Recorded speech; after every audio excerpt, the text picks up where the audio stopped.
Olá pessoal, eu sou a Gabi, sejam bem-vindos a mais um vídeo aqui no canal. No vídeo de hoje eu vou falar com vocês sobre as minhas leituras de junho e julho. Eu fiz várias leituras durante esses 2 meses, então resolvi fazer um vídeo tipo mais contando assim, eu faço muito vlog, mas resolvi fazer um vídeo contando sobre as minhas leituras de junho e julho.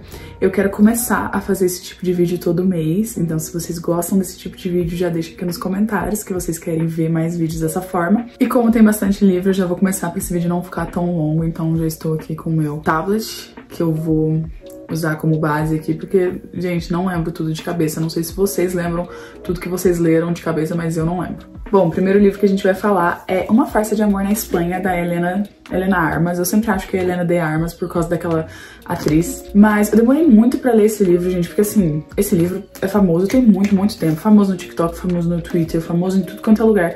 Todas as pessoas que fazem conteúdo de livros para as redes sociais já leram esse livro em algum momento. E eu ainda não tinha lido. Fiquei enrolando e aí eu comprei ele numa promoção. E ainda bem que eu fiz isso, porque eu dei 5 estrelas e favoritei esse livro. Gente, eu gostei demais, vamos lá. Sobre o que é Uma Farsa de Amor na Espanha, se você não conhece. Primeira coisa que você tem que saber é que ele é um enemies to lovers. Mas assim, é aquele tipo de enemies to lovers que só a menina achava que era enemies, porque claramente o cara beija o chão que ela pisa. Então assim, só na cabeça dela era enemies. A gente vai ter a história aqui da Catalina e do Aaron Blackford, o famoso Aaron Blackford. Eu ouvi sempre falar dele, mas eu não conhecia. E vamos combinar que realmente ele é tudo isso que falam. E o que acontece? A Catalina, ela tá indo pra Espanha no casamento da irmã dela. E o ex-namorado dela vai estar nesse casamento também, porque acontece dele ser o irmão do noivo. Então, ela não quer sair por baixo. E aí, pra família dela, que é uma família espanhola, é uma família assim, um pouquinho mais fuxiqueira, ela fala que tá namorando e que vai levar o namorado no casamento. Só que ela não está namorando, obviamente. Ela não tem namorado, não tem ninguém pra levar no casamento. Só que ela não quer sair por baixo. E aí, o maior inimigo dela do trabalho, o Aaron, se oferece pra ir com ela. Gente, em que mundo que a pessoa que te odeia se oferece pra te ajudar? Mas enfim, né? Ele se oferece pra ir com ela aceita, e ele vai como fake dating, né? Como um namorado falso dela pra Espanha. Obviamente, com tudo isso acontecendo, com eles fingindo estar namorando, eles na Espanha e tudo mais, eles vão começar a ter um relacionamento mesmo. E, gente, o livro é muito bem construído, o relacionamento deles é muito bem construído. Apesar de, assim, na minha cabeça já estar muito claro que o Aaron gostava dela, tipo, desde o início, ele só não sabia direito como demonstrar.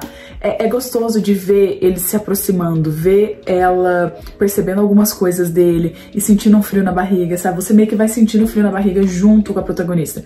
Isso é muito legal e eu acho que esse livro faz isso muito bem, faz a gente sentir como se fosse com a gente, como se, sabe, a gente estivesse começando esse relacionamento, a gente estivesse começando a perceber alguns flirts, algumas coisas diferentes, assim, de uma outra pessoa. As minhas partes preferidas desse livro foram as partes que eles estão jogando ali naquele jogo da despedida de solteiro. Se você já leu esse livro, você vai saber.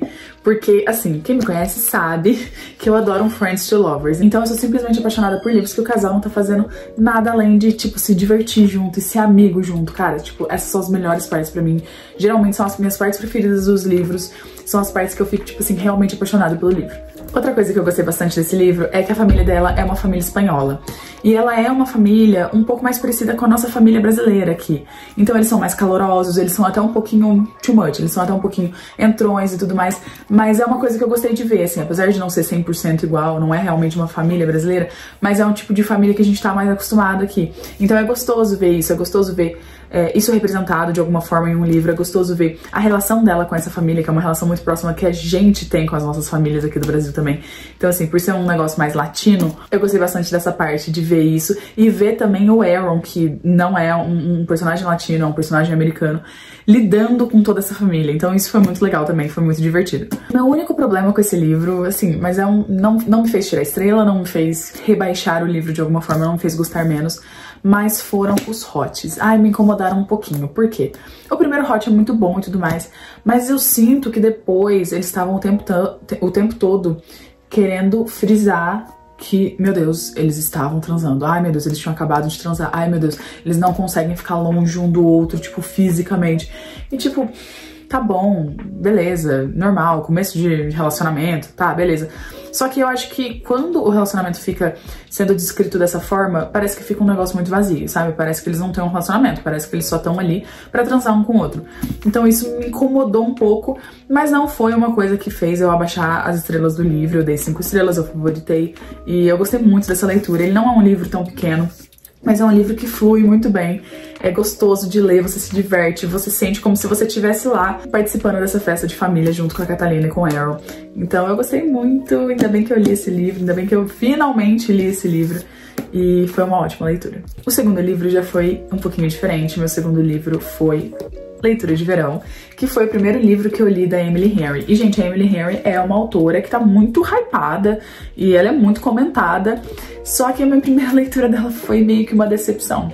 Esse livro vai contar a história da January Andrews e do Augustus Everett, que são 2 inimigos. Mais uma vez um Enemies to Lovers, eu adoro um Enemies to Lovers, mas mais uma vez um Enemies to Lovers que talvez o Enemies tenha ficado ali só na cabeça da protagonista mesmo. Eles são 2 escritores, ele de ficção literária e ela de romances, assim, romance best-seller. Ela, assim, eu senti um pouco que ela seria tipo uma Emily Henry da vida. Só que os 2 estão com bloqueios criativos e a January, que é, né, o ponto de vista que a gente vê é o da January, ela vai pra uma casa em uma cidadezinha, assim, pequenininha.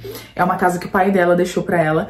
E ela vai tentar, tipo, se livrar desse bloqueio criativo lá, ao mesmo tempo que ela tenta resolver umas questões ali familiares em relação ao pai dela, em relação a coisas que ela não sabia que acontecia na família dela, enfim, também não vou ficar dando esses spoilers pra vocês. E aí lá, ela acaba sendo vizinha do Augustus, e além dela ser vizinha, tipo, ela encontrava ele em tudo quanto é lugar, porque aparentemente essa cidade é um ovo, e aí ela ia na livraria e encontrava ele, ela ia em outros lugares e encontrava ele, tudo tava meio que interligado e meio que levando a ele. E aí conversa vai, conversa vem, e eles resolvem que eles vão tentar escrever um livro pra meio que dar um susto na criatividade deles.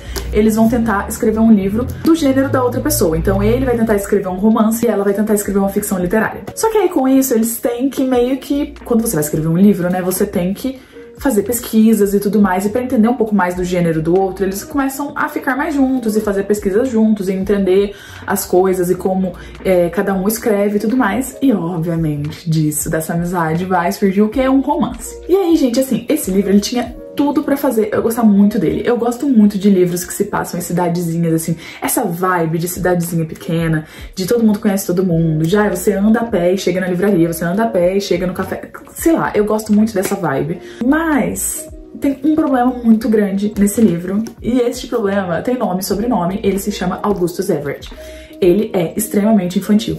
E assim, a gente não está falando de personagens que têm tipo 16 anos, 15 anos, que aí a gente até entende um pouco mais de onde vem essa imaturidade, porque realmente são crianças, adolescentes ali. Não, gente, esses personagens têm tipo 30 anos na cara.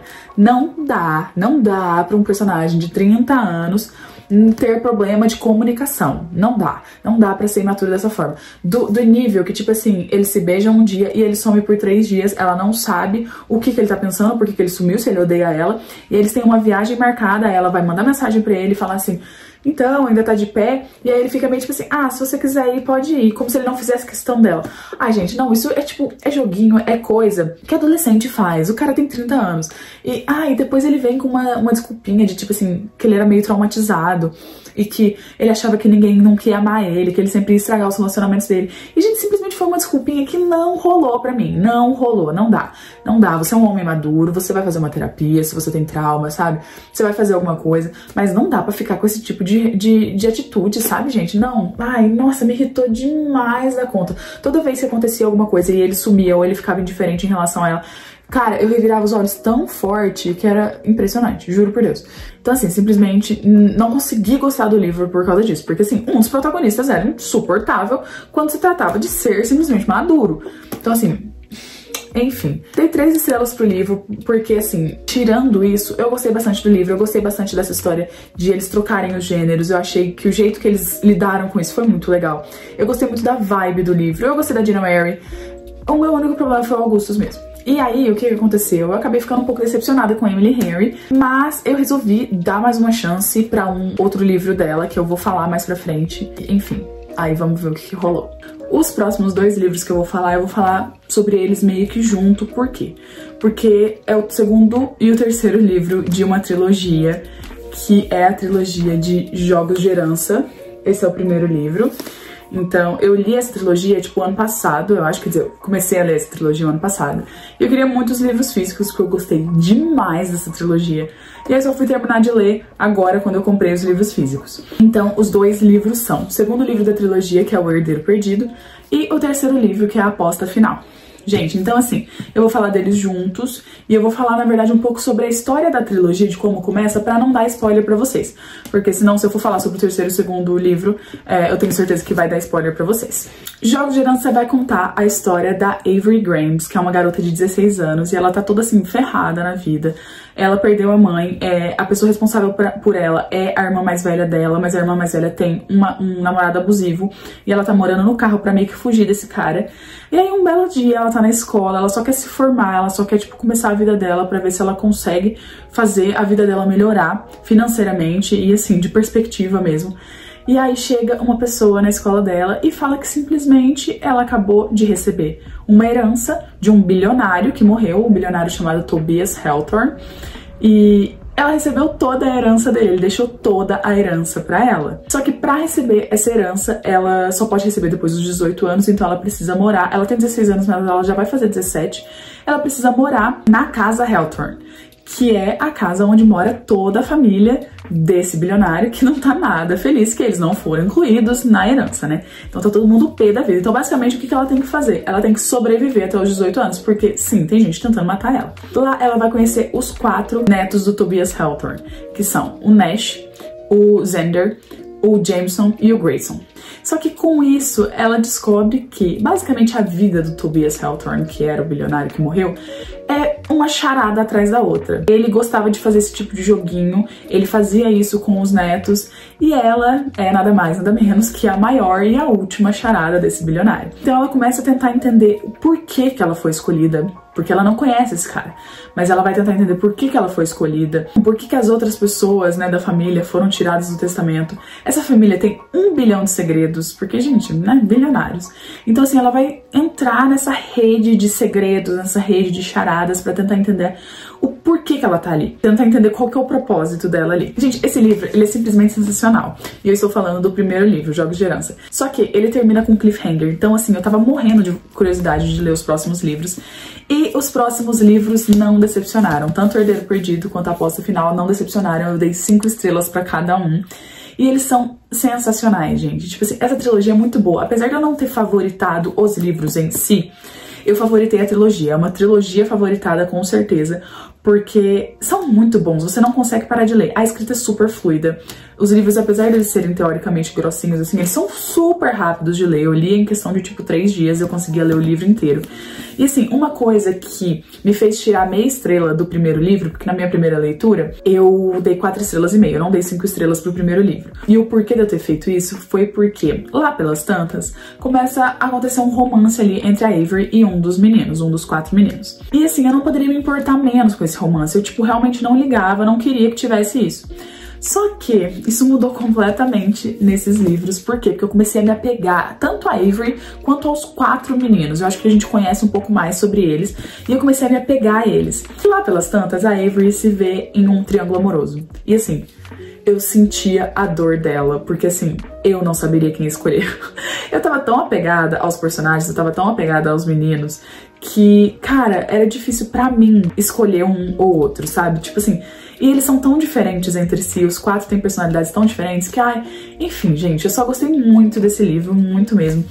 O livro tem tanta charada, tem tanta coisa pra resolver, assim, que você fica confuso. Eu ficava genuinamente confuso. Tinha vez que eu simplesmente ignorava. Eu falava, não entendi muito bem isso aqui, mas em algum momento vai explicar, então eu vou entender mais pra frente. E a única coisa que eu tenho pra falar é que, assim, o finalzinho mesmo de A Aposta Final, que é o último livro da trilogia, eu achei um pouquinho broxante, não era exatamente o que eu esperava para o final. Mas eu gostei tanto do resto do livro, eu gostei tanto do resto da trilogia, que eu continuei dando 5 estrelas, que eu aceitei simplesmente o final, não era como eu imaginava, mas é o que é. E eu simplesmente aceitei e falei, é isso. Gente, se vocês tiverem a oportunidade, leiam Jogos de Herança.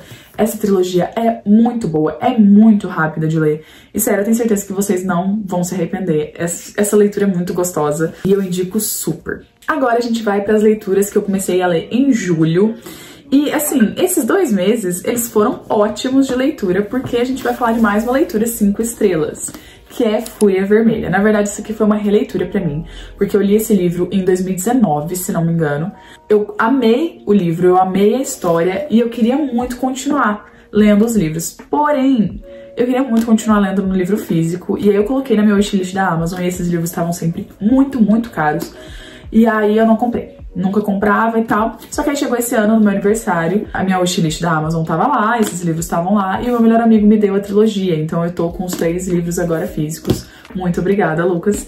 E aí eu falei, não, agora então é o momento de ler. Então essa aqui foi uma releitura pra mim. E, gente, qual que é a história de Fúria Vermelha? É um pouco complexa, mas eu vou tentar explicar. É um livro distópico, então isso aqui é uma distopia. E é nessa distopia, nesse futuro, os seres humanos conseguiram avançar tanto na tecnologia que agora a gente começou a colonizar outros planetas. Um desses planetas colonizados é Marte. E aí nessa colonização dos outros planetas, eles têm uma sociedade, assim, nojenta, pra usar a melhor palavra aqui, uma sociedade completamente nojenta, basicamente estratificada em castas que são diferenciadas por cores. A premissa desse livro me lembra muito de Jogos Vorazes, então vou fazer aqui uma relação para vocês conseguirem entender.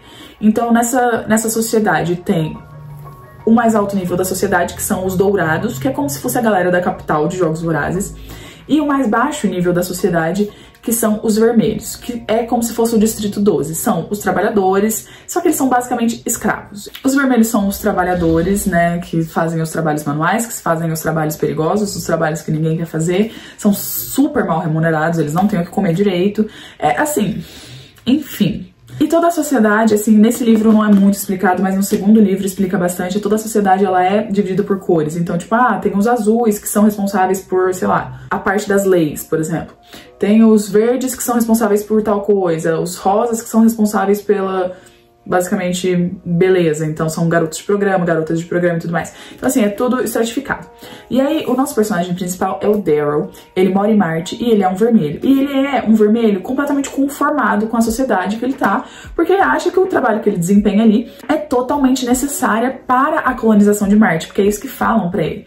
Que ele precisa fazer aquele trabalho pra gente conseguir trazer as pessoas pra Marte ser um lugar possível de viver. Só que aí ele percebe que isso era tudo mentira, que basicamente os vermelhos são escravos do resto da sociedade, que eles vivem do jeito que vivem porque o resto da sociedade precisa deles, mas não estão a fim de pagar eles, de remunerar eles, de fazer eles viverem de uma forma digna, porque tá muito cômodo pra eles. E aí, basicamente, o Daryl quer vingança e ele tá a fim de ir até o final pra fazer essa sociedade inteira ruir.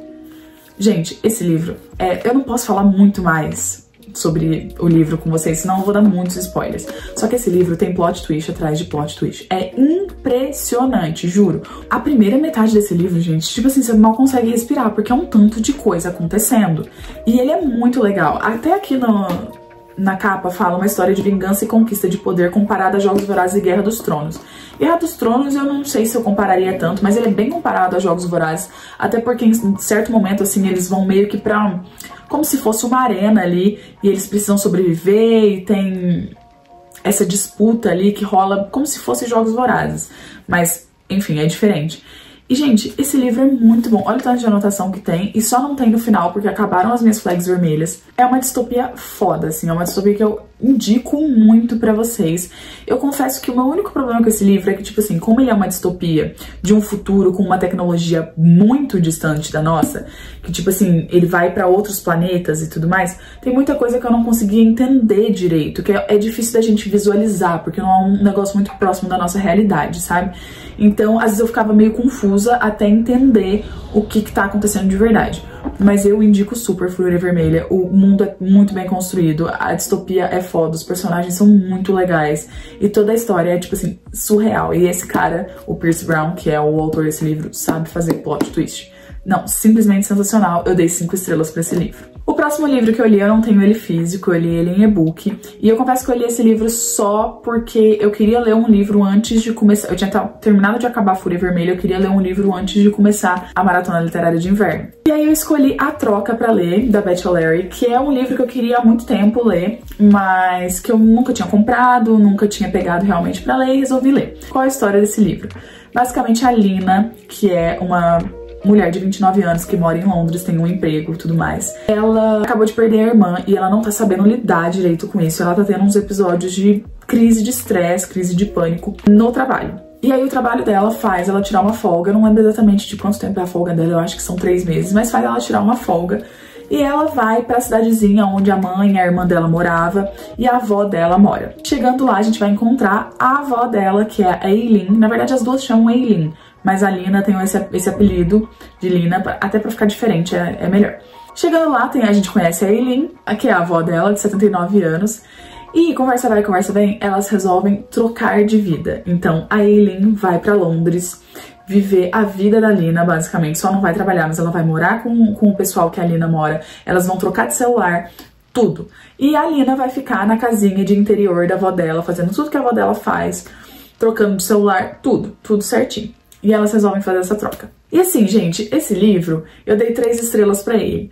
E ele é um livro divertido, é um livro gostoso de ler, e eu acho que ele serviu pro propósito que eu queria, que era um livro meio que filler ali, um livro pra eu ler enquanto não começava a maratona literária de inverno, que eu ia ter que ler muita coisa. Então foi um livro gostosinho de ler, o ritmo dele é leve, é gostoso de ver essa troca de gerações, assim, sabe? É bem gostoso. Mas é um livro que eu senti que não acontece muita coisa. Tipo, acontecem coisas, mas nada muito interessante. É um livro que eu descreveria ele como morno. Porque nada de muito interessante acontece, nada de muito relevante acontece. Então, eu fiquei meio, tá, mas é só isso. E às vezes algumas coisas que me incomodaram foi... A Eileen é uma senhora de 79 anos. E muitas vezes parecia que ela tinha a mesma personalidade da Lina, que é uma menina de 29, né? Uma mulher de 29. Então, assim, eu achei isso um pouco irreal, pra ser bem sincera. Muitas vezes a Eileen, ela agia de formas e falava de uma forma que, cara, simplesmente não condiz com uma mulher de quase 80 anos, gente. Então isso eu achei um pouco irreal. Mas, de qualquer forma, eu gostei muito da parte que, basicamente, a Eileen, ela vai viver a vida de solteira dela aos 80 anos. Então, tipo assim, ela se cadastra em aplicativo de relacionamento, ela vai pra dates e tudo mais. E essa parte foi uma parte muito gostosa do livro de ler, achei muito divertida, assim. E também ver essa liberdade de uma mulher mais velha, assim, que geralmente é tida como uma pessoa que vai ficar ali em casa, que não vai se relacionar mais. Mas não, ela é completamente ao contrário, ela quer conhecer pessoas, ela quer, tipo, ter relações casuais, sabe? Então essa parte eu achei muito gostosa do livro, é muito divertida de ler. E uma outra parte que eu achei, assim, interessante, essa parte já não é tão gostosa porque é uma parte de um drama, é a história da Lina com a mãe dela e a irmã dela falecida. É um drama ali que rola, e eu achei bem interessante essa história, apesar de, tipo assim, muitas vezes a gente ficar com raiva das personagens ali. Mas é uma coisa que eu sinto que dava pra entender as duas partes, tanto a parte da Lina quanto a parte da mãe dela. É uma coisa que é uma situação muito delicada. A morte de um parente tão próximo, assim, é uma coisa muito delicada. E cada um vivencia isso de um jeito, experiencia o luto de uma forma. Elas têm pontos de vista muito diferentes e você consegue entender as duas. Você consegue olhar do ponto de vista da Lina e do ponto de vista da mãe dela. E elas resolverem isso também foi muito interessante de ver. Então eu gostei bastante dessa parte também. E é isso, basicamente é um livro que sim, eu indico, é uma leitura gostosa, mas é uma leitura que não é nada demais pra mim, sabe? Não foi uma coisa que, uau, me deixou sem palavras, me deixou sem fôlego. Não, é uma leitura gostosinha, pra passar o tempo, uma ótima leitura, recomendo. E é isso, basicamente. Agora, gente, eu vou dar uma aceleradinha, porque os próximos 3 livros eu fiz vlog de leitura lendo eles, então eu vou deixar aqui nos cards, eu não sei onde que é, nos cards, mas eu vou deixar aqui o vlog de leitura e lá eu falo um pouquinho mais de cada livro. Então foram os livros que eu li durante a MLI, então vamos começar por Filho Dourado, que é a continuação de Fúria Vermelha. Como eu disse pra vocês, eu nunca sei o que falar direito no segundo livro, mas eu vou tentar falar aqui a minha opinião sem spoilers. Talvez eu tenha lido esse livro no momento errado. Por quê? Porque eu li ele durante a MLI. E, gente, durante a MLI, você tá tentando ler ao máximo, você tá tentando ler a maior quantidade de livros que você pode. E esse livro é um pouco lento. Como eu já disse pra vocês, a distopia é um pouco lenta, porque ela é muito além da nossa capacidade de compreensão. Então, às vezes, você se pega ali tentando entender, tentando criar o cenário na sua cabeça, que tá muito além do que a gente tá acostumado. Então, assim, é um livro um pouco mais lento. Eu tenho certeza que eu teria aproveitado mais o livro se eu tivesse lido ele fora da maratona. Então, assim, eu já sei que o terceiro livro dessa série eu não vou ler durante uma maratona, nem nada do tipo. Eu vou ler quando eu tiver com tempo de ler, tudo tranquilo. Mas esse livro, eu achei ele pior que o primeiro, mas não pior no sentido horrível, porque, tipo assim, O primeiro foi 5 estrelas e esse aqui foram 4 estrelas. Mas eu achei que até os 50% dele não tava me prendendo tanto quanto o primeiro. O primeiro, assim, no começo você já tem 1 milhão de plot twists, 1 milhão de coisas acontecendo. Então você fica preso à história muito rápido. Agora esse aqui já não. O que é completamente normal para um segundo livro de uma série. Ele tem que construir mais a história ali, ele tem que te colocar sobre o que tá acontecendo, se passam alguns anos desde o primeiro livro. Então assim, ele tem que te situar do que tá acontecendo naquele livro. Mas a partir da metade do livro, gente, acontece muita coisa. É um negócio de você, assim, não conseguir respirar direito, porque tá acontecendo muita coisa, muitos plot twists. Esse autor, gente, juro, ele não consegue deixar a gente quieto, ele não consegue seguir um negócio e falar assim, não, pô, agora tá tudo bem. Não, ele precisa ter uma reviravolta. E isso é simplesmente sensacional. Eu dei 4 estrelas pro livro, eu adorei. E eu com certeza vou continuar lendo a trilogia, porque, cara, essa história é muito boa. O próximo livro que eu li na maratona, que foi o segundo livro que eu li na maratona, foi Nem Te Conto, da Emily Henry, que foi a minha segunda leitura da Emily Henry. O que aconteceu? Muita gente que não gostou de leitura de verão tava falando muito bem de Nem Te Conto. Então assim, eu falei, bom, então talvez role de eu ler esse livro aí. E gente, ainda bem que eu li, porque eu dei 5 estrelas e favoritei esse livro. Eu tenho um vlog de leitura, mas eu vou falar rapidamente sobre o que se trata. Basicamente, a gente tem os 2 personagens principais, a Daphne e o Miles. A Daphne, ela ia se casar com o Peter, e eles estavam com um casamento marcado. Só que na despedida de solteiro dele, ele percebe que na verdade ele é apaixonado pela melhor amiga de infância dele, a Petra. E a Petra era a namorada do Miles. Então, o Peter e a Petra resolvem que eles vão ficar juntos agora. E a Daphne vai morar com o Miles porque ela literalmente não tinha onde morar. Ela tava morando com o Peter já, ela tinha se mudado pra cidade dele e ela não tinha mais nenhum lugar pra onde ir. E aí a Daphne e o Miles vão começar a ter uma amizade ali, porque afinal de contas eles moram juntos, e disso vai surgir um romance. E assim, diferente de leitura de verão, o Miles é uma pessoa que conversa, que resolve as coisas de uma maneira madura. E assim, gente, ele é um personagem muito querido, ele é um personagem muito legal. A Daphne também, eu sinto que às vezes, como a gente tá vendo o ponto de vista dela, às vezes é mais difícil de gostar da personagem principal ali, porque a gente vê mais os defeitos da pessoa, sabe? Mas a Daphne é uma personagem super interessante também. E eu sinto que esse livro é muito sobre você ter um relacionamento que você não seja dependente da pessoa. Porque o que acontecia muito com a Daphne é que ela era isso. Ela era amiga dos amigos do Peter, ela morava na cidade que o Peter queria morar. Então assim, ela era completamente dependente dele. Quando eles terminaram, ela não tinha nada. E aí esse livro basicamente é, obviamente, um romance que ela começa a ter ali com o Miles, mas aí ela também se descobrindo o que ela gosta de fazer e tendo amizades e, sabe, aprendendo a ser dependente. E é muito gostoso esse livro, gente. É uma leitura muito levinha, é uma leitura muito gostosa. E eu indico com certeza pra vocês, porque eu amei demais esse livro. Foi assim, valeu super a pena eu ter dado uma segunda chance pra Emily Henry. E não só eu dei uma segunda chance pra Emily Henry, como neste momento eu estou lendo um livro da Emily Henry também, que é o terceiro livro que eu tô lendo dela, que é o De Férias com Você. E eu tô gostando muito também, então ainda bem que veio Nem Te Conto pra me fazer dar mais uma chance pra essa autora. E o último livro que a gente vai falar aqui é Pimenta e Mel, que, gente, eu comprei esse livro sem saber absolutamente nada dele. Basicamente o que aconteceu foi, eu vi um vídeo da Pan Gonçalves, ela indicou esse livro, eu coloquei na minha wishlist, e um dia ele tava barato, ele tava R$19 numa promoção, comprei. E aí eu resolvi colocar ele na MLI, porque ele é um livro teoricamente curto, e tinha audiobook dele, e eu adoro ouvir audiobook, eu sou uma pessoa super adepta dos audiobooks, e eu gosto muito de ouvir o audiobook enquanto eu leio. Enfim, coloquei o audiobook pra ler, e gente, não tava rolando. O audiobook, ele estava simplesmente com uma narração muito caricata, uma narração debochada o tempo todo. Então não tava rolando, eu não tava conseguindo me conectar com o livro. Qual é a história desse livro? Esse livro vai contar a história da Kiki e do Malakai. A Kiki é uma mulher preta e ela estuda em uma universidade onde tem uma comunidade preta muito forte, assim, porque nessa cidade, pelo que eu entendi, rola muito um racismo estrutural.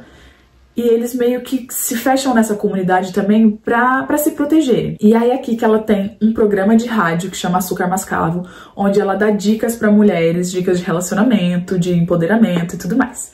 E aí tem o Malakai, que é um homem preto também, e que ele chega nessa faculdade e a Kiki já coloca ele como inimigo número 1, porque ela achava que ele era mais um boy lixo. Ela até avisa o resto da galera, tipo, gente, esse cara não presta. Só que um dia uma professora chega pra ela e fala que ela tinha que diversificar as coisas no podcast dela, que ela precisava ter outras experiências, outros ares, porque o podcast dela tava muito nichado. Não um podcast, né? É um programa de rádio. E ela fala de um outro aluno, que obviamente era o Malakai. E aí eles começam a meio que trabalhar juntos, porque o Malakai, ele é um aspirante diretor de cinema, então ele tava fazendo um filme, ele quer fazer um filme sobre relacionamentos. E ela resolve colocar um quadro novo no programa de rádio dela, onde ela ia dar conselhos de relacionamento, só que ela ia colocar a versão dela, né, como mulher, e o Malakai ia colocar a versão dele. Então, pra eles fazerem esse trabalho juntos, assim, eles começam um fake dele, né, eles começam a namorar, um namoro falso ali. Só que, gente, mais uma vez, só era falso na cabeça deles, porque tava muito claro que eles estavam se apaixonando. E isso é legal desse livro, porque eles não é que eles se gostavam desde o início. Eles tinham uma atração ali pelo outro, mas realmente eles foram se apaixonando conforme eles foram passando mais tempo juntos. E é muito gostoso de ler, gente, é muito gostoso. A minha única questão é que esse livro eu demorei pra ler ele. É um livro gostoso de ler, mas eu não sei por que eu demorei pra ler ele. Então por isso eu dei 3,5 estrelas pra ele, porque a história ela não conseguiu me prender do jeito que eu acho que ela tinha a possibilidade de me prender. Então eu sinto que teve alguma coisa que faltou. Tanto a Kiki quanto o Malakai são personagens muito gostosos de ler. Eles têm, assim, coisas que aconteceu no passado deles que moldam eles, que você entende a personalidade deles através dessas coisas que aconteceram. Então, eles são muito legais de ler. A Kiki só, em alguns momentos, ela era meio garota de Twitter. Meio, tipo assim, falava umas coisas que você ficava, ai, minha filha, que brega, sabe? Que brega. Mas, mesmo assim, isso não atrapalhou nem nada. A minha única questão com esse livro realmente foi que ele não me pegou do jeito que tinha pra pegar, do jeito que ele sabia que ele podia me pegar, sabe? Mas mesmo assim, foi uma leitura gostosa, assim. E eu indico bastante Pimenta e Mel. E essa foi a minha última leitura desses 2 meses. E eu espero que vocês tenham gostado. Me conta aqui nos comentários se vocês já leram algum desses livros ou se vocês ficaram curiosos pra ler algum desses livros. Eu quero bastante saber. Se você leu e teve uma opinião diferente da minha, conta aqui nos comentários também que eu quero saber. E é isso, gente. Muito obrigada por terem assistido o vídeo até aqui. Um beijo e até o próximo vídeo. Tchau, tchau!